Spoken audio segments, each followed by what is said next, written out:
የደቡብ ኢትዮጵያ ክልል ርዕሰ መስተዳድር አቶ ጥላሁን ከበደ በተገኙበት በጎፋና ባስኬቶ ሀገረ ስብከት ለ6 ዓመታት ዘልቆ የነበረው አለመግባባት ቅዱስ ሲኖዶስ ያስተላለፈውን የሰላም ውሳኔ ተግባራዊ እንዲሆን ስምምነት ላይ መደረሱን ተከትሎ የእርቀ ሰላም ማጠቃለያ ኮንፈረንስ በሳውላ ከተማ ተካሂዷል። በኢፌዴሪ የሕዝብ ተወካዮች ምክር ቤት የመንግስት ተጠሪ ሚኒስትር ዶክተር ተስፋዬ በልጅጌ የዛሬው ቀን ፍቅር ያሸነፈበት ይቅርታና አብሮነት ከፍ ያለበት ቀን ነው ብለዋል።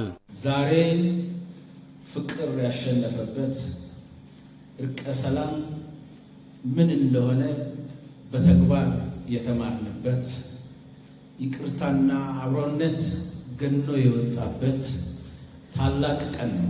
ግጭት የሚፈጠር ከሆነ በንግግር በውይይት በሰለጠነ መንገድ ግጭትን መፍታት ይቻላል። የኢትዮጵያ ኦርቶዶክስ ተዋሕዶ ቤተክርስቲያን ለኢትዮጵያ ሀገረ መንግስት ግንባታ መሰረት የጣለች ተቋም መሆኗንም ገልጸዋል።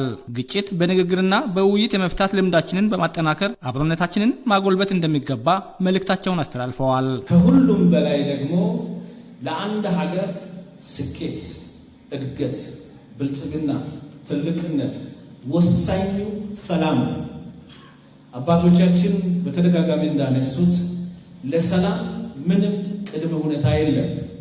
ሰላም ራሱ ለሁሉ ነገር ቅድመ ሁኔታ ነው። የደቡብ ኢትዮጵያ ክልል ርዕሰ መስተዳድር አቶ ጥላሁን ከበደ በቤተክርስቲያኒቱ የነበረው የጥል ግድግዳ በሰላማዊ መንገድ በፍቅር በመቋጨቱ ለዘላቂ ሰላም ልማትና እድገት መሰረት ነው ብለዋል። ሰላምና ፍቅር ካለ በጣም በርካታ ትርፍ አለ። ጥላቻ ካለ ግን ትርፍ የለም። በጋራ ለመስራት ለመንቀሳቀስ ሰላም ወሳኝ ነው። ሰላምን ለማደፍረስ ቀላል ነው። ሰላም ለመገንባት ግን ከባድ። ለልማት ሁሉ መሰረት ፍቅር ነው፣ ሰላም ነው። ሰላም ከሌለ ቁጭ ብሎ መነጋገር ከሌለ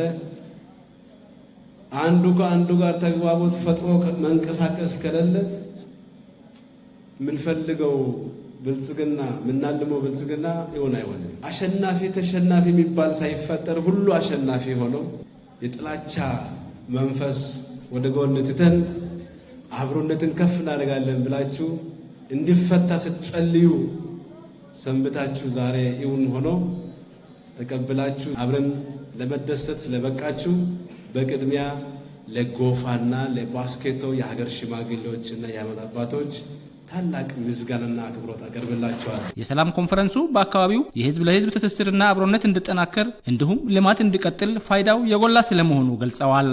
የጎፋ ዞን ዋና አስተዳዳሪ ኢንጂነር ዳግማዊ አየለ ሰላም ለሰው ልጆች ሁሉ መንፈሳዊና ማህበራዊ አገልግሎት መሰረት በመሆኑ የተገኘውን ሰላም በማጽናት በመደጋገፍና በመተባበር ማህበራዊ እሴቶቻችንን በማጎልበት አንድነታችንን ማጠናከር ይኖርብናል ብለዋል። ባለፉት 6 ዓመታት በኢትዮጵያ ኦርቶዶክስ ተዋሕዶ ቤተክርስቲያን በጎፋ ባስኬቶ ሀገረ ስብከት በአስተዳደራዊ መዋቅር አማካኝነት አለመግባባቶች ተፈጥረው የቆዩ ቢሆንም የነበሩትን አለመግባባቶችን ለመፍታት መንግስት ያላሰለሰ ጥረት በማድረጉ የሚታወቅ ሲሆን በሂደቱም የሃይማኖት አባቶች፣ ምዕመናን ያለመሰላቸት ሰላማዊውን መንገድ ችግሩን እንዲፈታ ከመንግስት ጎን ሆናችሁ ላበረከታችሁት አስተዋጽኦ በጎፋ ህዝብ ስም ላቅ ያለ ምስጋና እንዳቀርብል ይፈቀድልኝ። ኮንፈረንሱ ብፁዓን ሊቃነ ጳጳሳት ጸሎት፣ ትምህርትና ቡራኬ ሰጥተዋል። በመድረኩ ለእርቀ ሰላሙ መሳካት አስተዋጽኦ ላበረከቱ አካላት እውቅናም ተሰጥተዋል።